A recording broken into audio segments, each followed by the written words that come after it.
सेई जे हरिनाम को सदा सर्वदा श्रवण करुथिबे प्रभुंक पाखरे लय रखिथिबे जे संयमता रक्षा करुथिबे तेणु ताकू ही अनंत रक्षा करिवे। जेते कष्ट आसु जेते दुख आसु से मनुष्यर से जीवर केबे दुख आसीबनी केबे कष्ट आसीबनी दुख आसिले भी सेटा लाघव हो जिवो।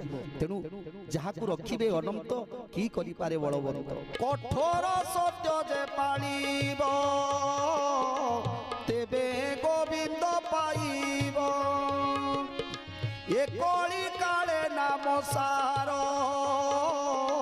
नामटी साक्षात ईश्वर।